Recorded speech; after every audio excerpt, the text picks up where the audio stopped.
I don't think we could start out this year better, however, than starting out with Pewabic Pottery, which is a Detroit original, a Detroit institution, and the story of an incredible woman, an artist, an entrepreneur, a visionary, whose work is still, I think, ranks in this country as some of the finest and most distinctive pottery you can find.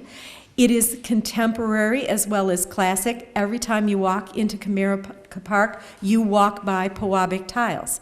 Every time you go on the People Mover in Detroit, you see Pewabic tiles. Every time you walk in the Gem Theater, you see Pewabic tiles.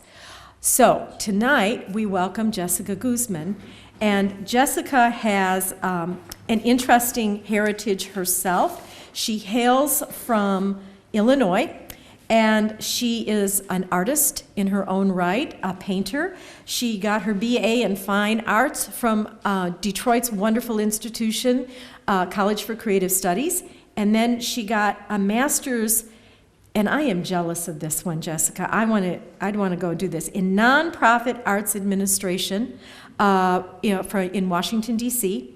And when she came back to Michigan, she worked with VSA Michigan, which is an arts and disabilities organization.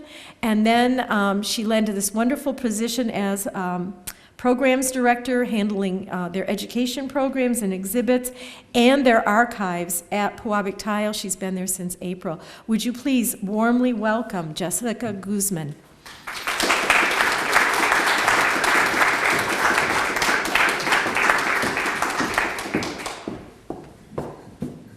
Hi everyone, how are you guys doing tonight?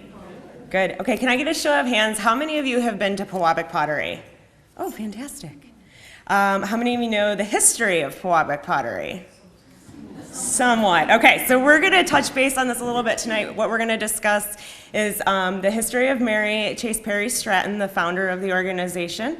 We're going to talk about the history of the pottery under her supervision, and then kind of from that point on. So, this year is actually our 110th anniversary. We're very excited and we're very thankful to all of our supporters that have allowed us to be a part of Michigan culture for that long.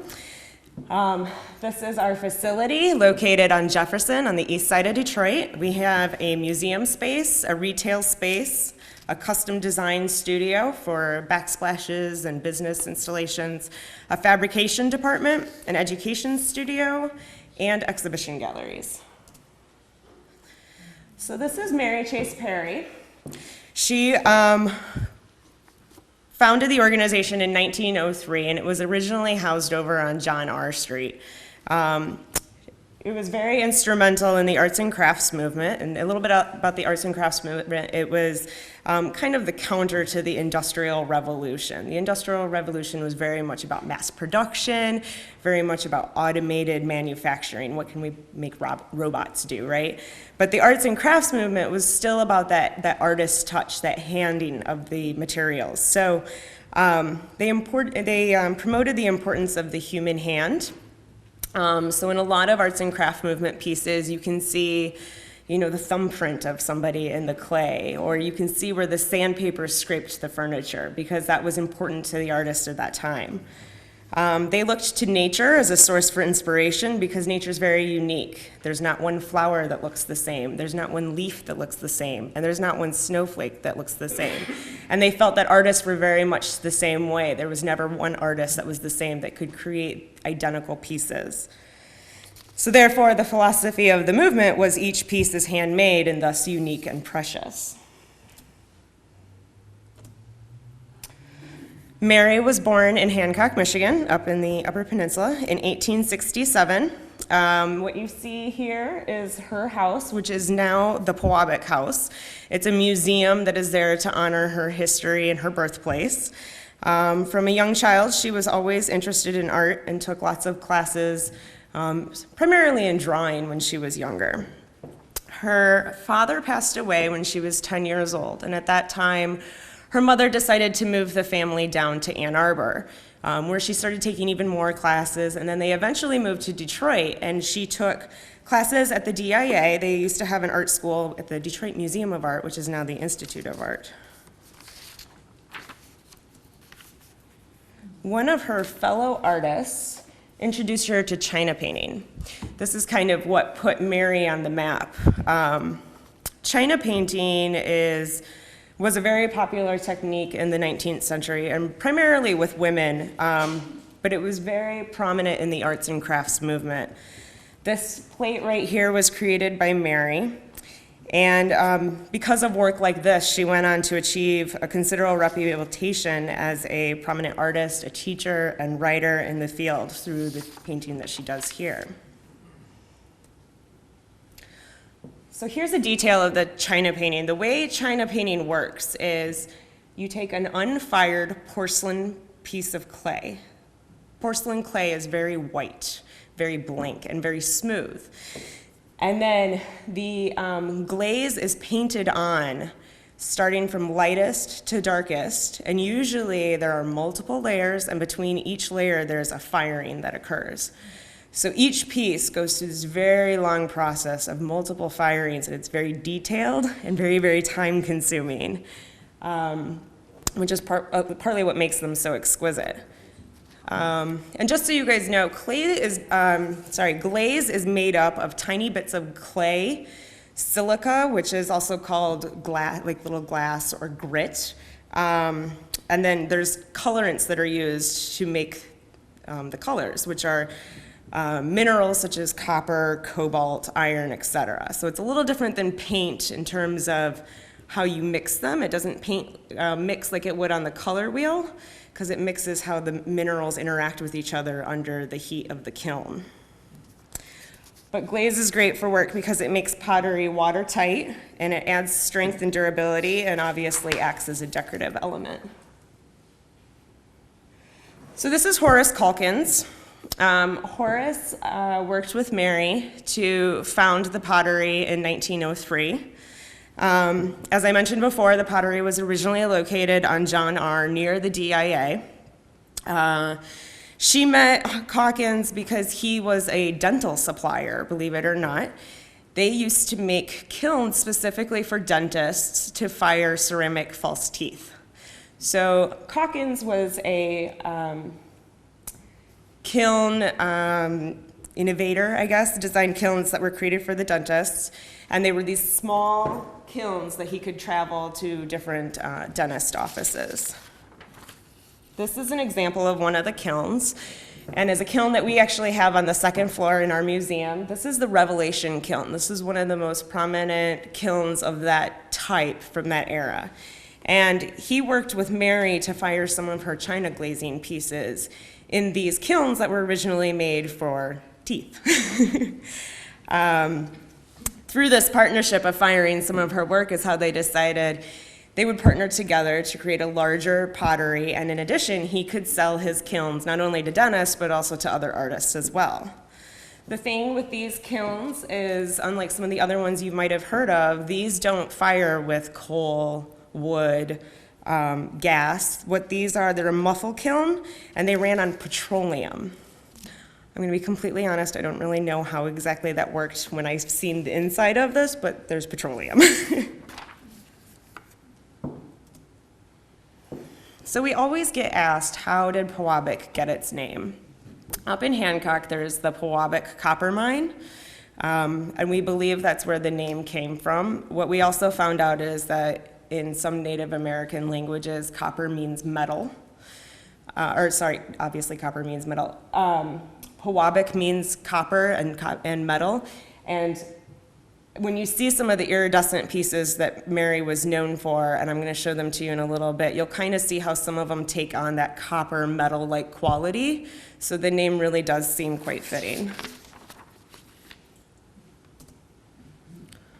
So these are some of the iridescent pieces that really, really put Mary and Pewabic pottery on the map. She was friends with Charles Lang Freer, who maybe many of you know was the founder of Smithsonian's Freer Art Gallery. in DC, but he was also a railroad car manufacturer here in Detroit. He was a ceramics collector, traveled extensively throughout the world, and in China had seen these iridescent glazes that he could not figure out how they were made. So he came back to the States, met up with Mary, and challenged her to figure out how to do this. So she went to work in her studio and tried to figure out the different recipes or processes that it would take in order to get these results. The way that these are done is they go through a 3-part firing process. Most work goes through a 2-part firing process. Usually what happens with the work is after it's sculpted or thrown, whatever, it goes into a firing period where it's then called bisque wear. Then it's glazed, whether it's dipped, et cetera, and we'll talk about that later. Then it's fired again, and you have the final piece. What makes these different is they go through a 3-part firing process. So they go from clay to the firing, to bisque wear, through the firing, to glazing, through the firing, and in that third final firing, she would inject small amounts of kerosene into the kiln as it was firing. So what would happen is the kerosene molecules would bond together on the surface, and that's what would create these iridescent pieces. Now, obviously, kerosene, probably not the smartest idea anymore. We've been able to figure out that we can get the same results using vegetable oil, so that's what we use to continue the process now. And these are just some more examples of the different types of surfaces that can occur in that firing process. Some of these, and I don't know for sure to be honest with these two pieces, but sometimes what you can get is 2 completely different firing results with the same underglaze, but depending on the amount of kerosene/vegetable oil that you put in might change the overall appearance of the piece when it comes out. So one might look purple and the other one might look yellow, but they came from the same colored glaze. It's hard to, I don't totally understand it sometimes either. So these are some initial blueprints for the pottery as it currently is on Jefferson. This building was a Tudor revival style built by William Buck Stratton in 1907. Aside from being the architect of the building, William also later became Mary's husband. So that is how she's Mary Chase Perry Stratton. He tried to woo her for about 12 years before she finally gave in and married him, and she was 51 years old when she finally agreed to get married. This is I just really like this photo. This is an early artist-enhanced photo of the building as it used to be. If you've been to the Pottery now, you know that this is all parking lot, and that's all parking lot, and we have other space in the back where there's more kilns and education studios, etc. So this is a fun set that we have up in our archives, and it's actually currently on display in the museum. We acquired this into our collection in spring of 2011.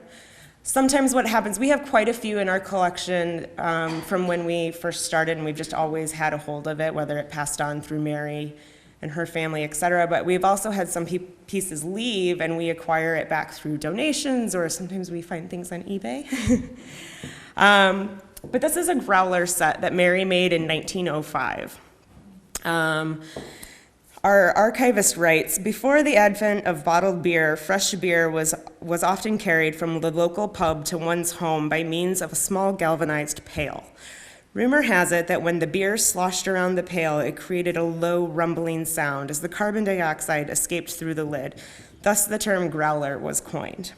So Mary created these growler sets up until 1915 when Prohibition probably contributed to the new name, which was Boston lemonade sets. So I don't know what kind of lemonade might have still been happening in them, but so those are an exciting piece. These are one of our favorites that we have on display. This is our most recent acquisition, which we're thrilled about, actually. We just received this in the spring, and this is a vessel using a uranium glaze. We've had the DTE groups come and do tours, and they joke around that if they use what's the machine that they use to... Geiger counter. They've joked around that if they walk by it, it might go off, but we don't know. So this piece was made in the 1920s, and it's the only piece of this nature that we have in our archives. We, to be honest, didn't even know that she was experimenting with uranium glazes until we happened to see this piece on eBay. Once we saw the piece and knew the years, 1920s, et cetera, we were able to go back through some of her daybooks and journals and determine that it is, in fact, a Pewabic piece made by Mary. With uranium glazes, there are uranium oxides and salts that were used in the glass and in the frit and stuff that I talked about, and those achieved colors in yellows, oranges, and reds. The use of uranium as a colorant in dinnerware and art glazes increased rapidly during the mid to late 30s, but obviously due to wartime, severely decreased in the 40s and eventually became completely eliminated in glazes. Not to mention that I don't know that we want to eat off of this stuff, right? So, in addition to being the founder of Pewabic and becoming an internationally known artist, Mary Stratton was key in promoting the ceramics within the city of Detroit.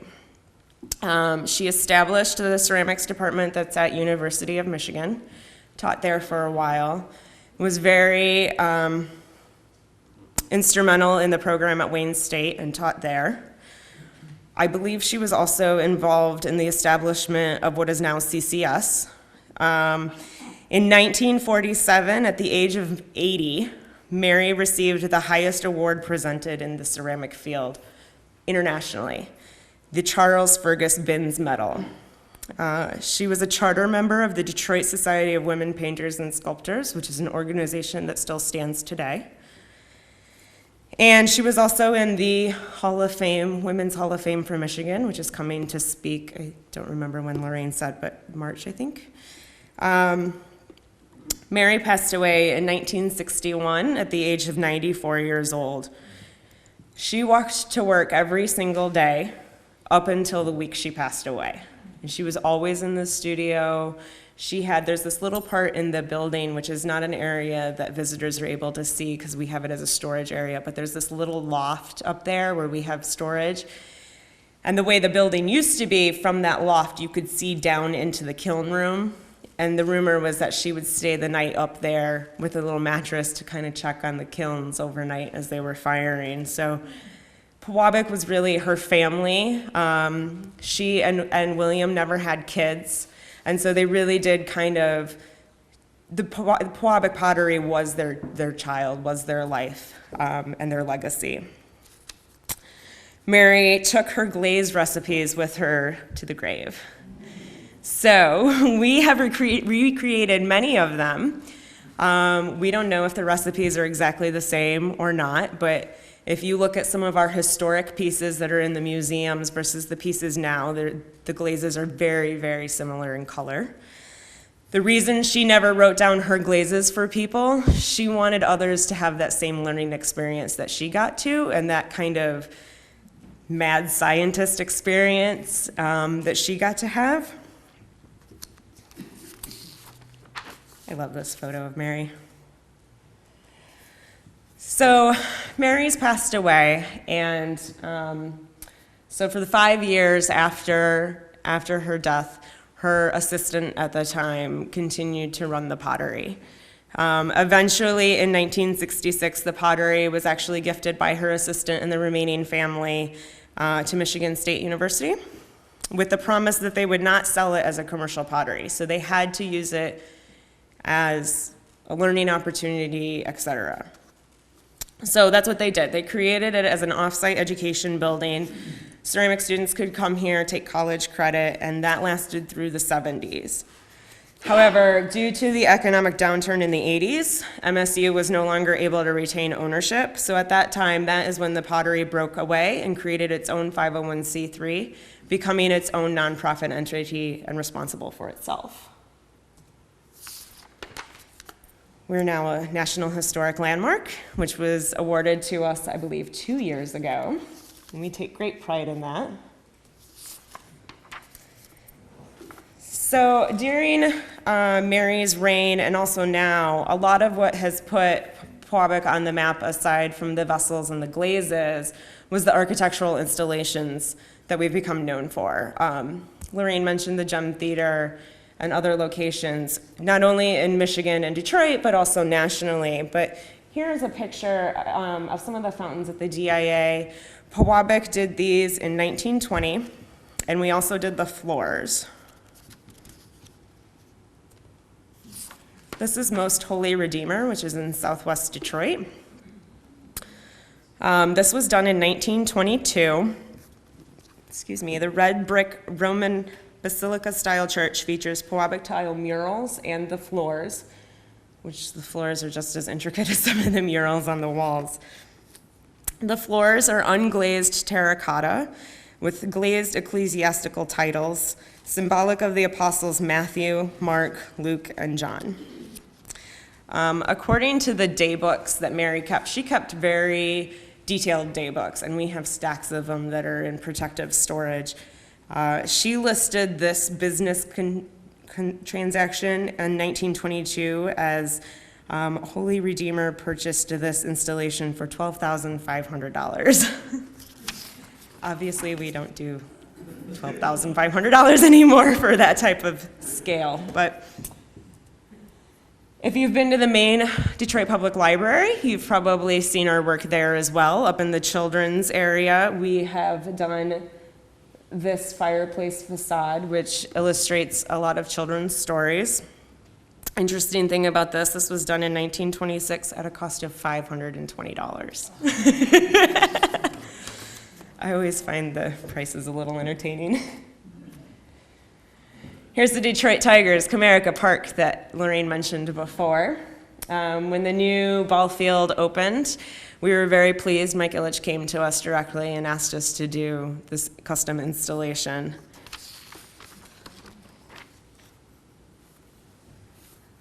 If you've been to Belle Isle, you've seen our work on the Scott Fountain. But Friends of Belle Isle, and I don't know what the status of their project is. I know that they've been working with us to try and raise funds to redo the fountain. We host annual fundraisers with them to try and raise funds. So I think in the coming years, you'll see a new fountain, hopefully. People mover stations.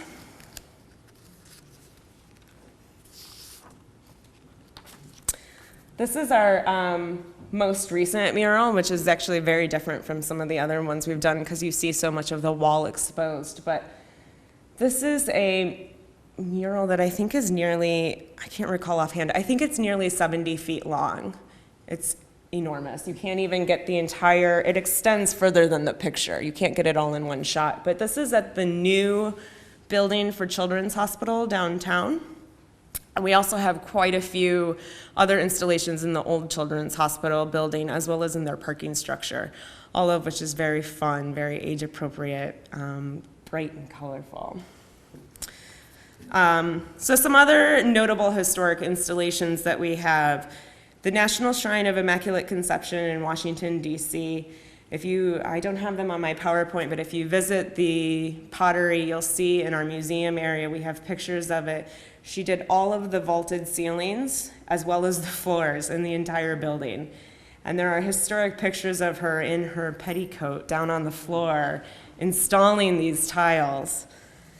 We're also at the Nebraska State Capitol, the Science Building at Rice University in Houston, Shedd Aquarium in Chicago, and the Herald Square installation commissioned by the New York Metro Transit Authority. That was all done while Mary was still tenured there. One of our most notable installations that we've done in recent years is we were commissioned by a hospital, like a children's hospital in Kuwait, to do their entire murals on site. So that was very exciting for us. This is a picture of our retail space. We are Michigan's only arts and crafts movement style pottery still functioning. We're also one of only 2 or 3 still in the country that are still functioning in its entirety.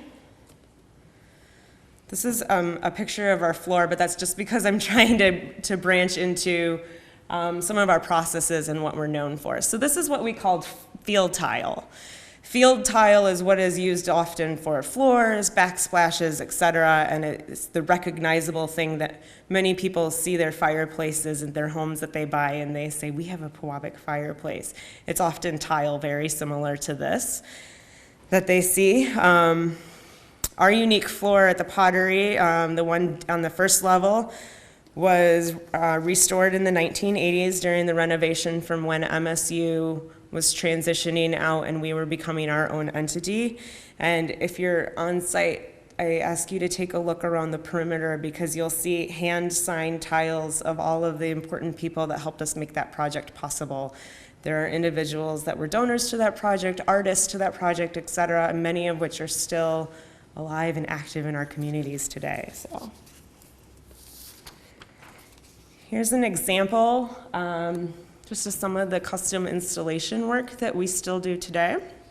This is a mixture of field tile as well as embossed tile. Embossed tiles include an additional artist carving or sculptural element to them, which you can kind of see a little bit better here.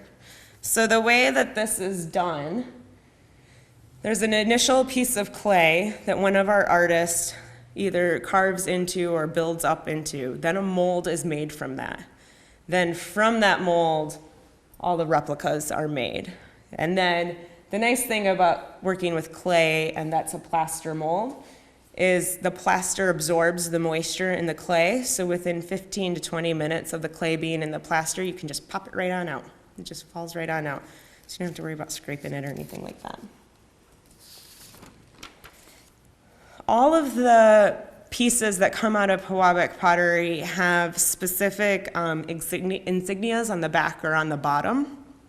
So here's an example of a tile that was made in 2007. To be completely honest, I'm not sure what this one right here is, but the one on the lower right-hand side you'll see is our annual logo year. Each year we change our logo so it reflects the date that it was made.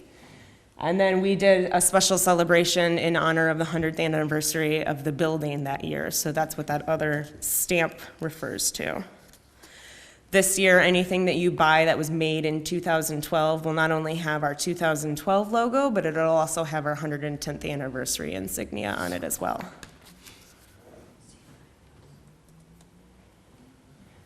So we press about 12,000 tiles each year. Hand pressed, not with a machine, hand pressed. So we have about 5 full-time staff members that are tile pressers. That's what they do. So they use these molds, which are the plaster molds that are labeled there. They press the clay in. And then you take this wire thing and you scrape off all the extra. You pound it in a little bit more just to make sure there's no air bubbles or anything in it. Clean it off, and then that's when you put the insignias and stuff on. We have rooms upon rooms of mold storage. We keep copies of every mold for every commemorative tile, any retail tile, slip cast vessels, etc. So, and they're all cataloged in a very specific manner. Pewabic also employs full-time wheel throwers. They hand throw thousands of items each year. This includes vessels, bowls, mugs, and any special commissions that we have as well. In addition to the full-time tile pressers and the mold makers, we also have full-time glazers, full-time buyers, people that are in charge of the kilns, and an entire administration staff too. We have about 35 to 40 employees that run the pottery. All vessels from Pewabic pottery are either hand thrown or they're slipped cast. So with slip casting, it's like a 2-part or 3-part cast, depending. And they fit together, and then there's a little hole. And the way it works is the clay is very liquid-like, and it's poured in and kind of rotated around to cover the entire surface. And then more is pulled in, rotated around, poured it out, more is pulled, and so eventually it builds up a layer, and then when it dries a little bit, then you can pop the molds off. That's what slip casting is. But some of the vessels, they also push mold, kind of like we did with the tiles, pushed them in. I talked about the two-part firing process before, where the clay is fired into a bisqueware, and then it's glazed and fired again. These vessels that we see here, they've just been glazed and are getting ready for that second firing. The thing with glaze is just the way it looks when it's like this isn't necessarily the color it is after it's fired. The heat of the kiln is what brings out some of those vibrant colors.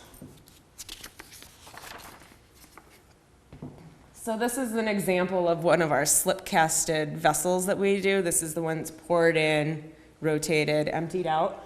After it's popped out of the mold, one of our artists will then smooth over any of the seams where the mold comes together, maybe do some additional sculpture work on it, etc.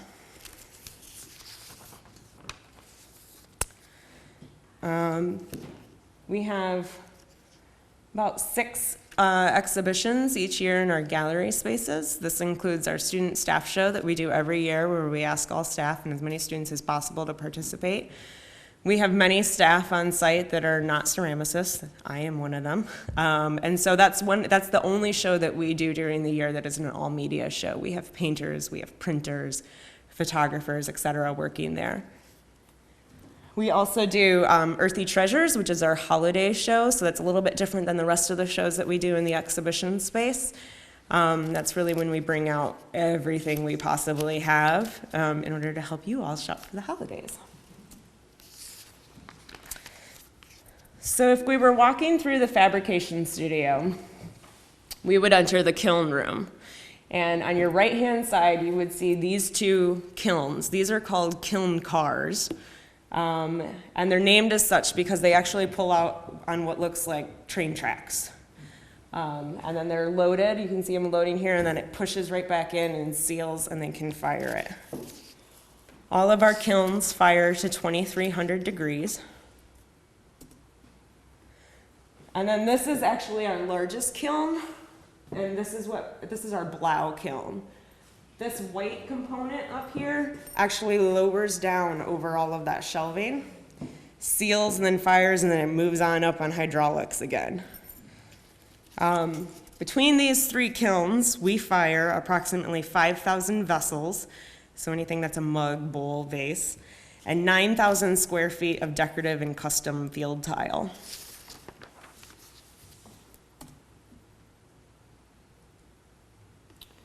We make all of our own clay on site.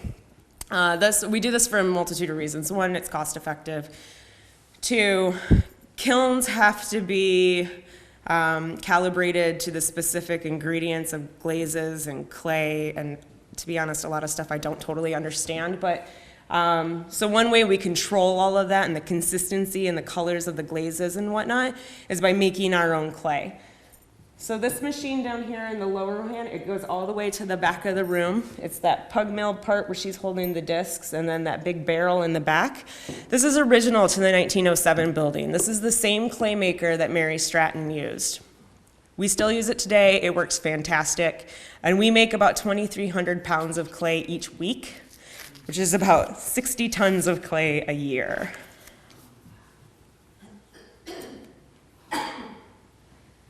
Right next to the clay maker is our glaze room area. All of our items are either dipped in glaze, or they're painted, or spray painted almost, or they're hand painted by the artists that we have. We have our very secret recipes that we don't share with others just to keep it unique to Pewabic. But our artisans make approximately 2,000 gallons of glaze a year to cover the objects that we make. And last but not least, our education program. Our education studio, if you've ever been, is a very small room in the very back. The education studio has its own kilns and its own space so that it's sufficient on its own. Through that studio, we serve about 14,000 individuals a year. This is through adult classes, tours, workshops, youth classes, anything and everything. We also do a lot of off-site programming in schools, after school, other community centers, just to help spread awareness and bring Pewabic to the community. We do private parties, tours, etc. And that's Pewabic Pottery. That's it. So if you guys have any questions, I will do my best to answer. Yeah? A few short questions. Yeah. The orange vase you bought from eBay, do you know how the person got it? I do not recall offhand. No, I do not know. A lot of times the information comes with it, you know, whether it was, to be honest, and this is nothing against Michigan State, they're a lot of the reason that Pewabic is still around and still here and the building was never demolished, but there were a lot of items that kind of went missing during that period. I think it was the transition of who's in control and so many people coming in and out and not knowing really what the future of the pottery was going to be. So we don't know if some of the information specifically related to that was lost then, lost earlier, lost since then, etc. And another question is, say you get commissioned for a job like you did at Comerica. You go to the students, I mean, who decides how many people get in on it? And, I mean, what's your pool, I guess? I'm trying to understand. They go, okay, we want you to do this. You go, okay, great. Then what do you do? Okay, so, well, there's a couple different options. So something like Comerica, we have an entire team of designers that work for us. And we have about 20 artists that work for us, and their job is to make these items that are requested. So a designer would partner up with the individual or the business to create the design, et cetera, and then our fabrication team actually makes it. Now, our education studio also does commissions, and a lot of times what we have done is schools have contacted us and said, not only do we want a mural put in our school, but we want our kids to be the ones to make it. So our education studio will go in, provide lessons, help them to be the ones to create their own mural, and then that's their mural. So the students made it, not necessarily us. We might have helped them come up with the idea or the color palette or whatever, but their students are ultimately the artists. Yeah. Anybody else? Yeah. What's the difference between China and pottery?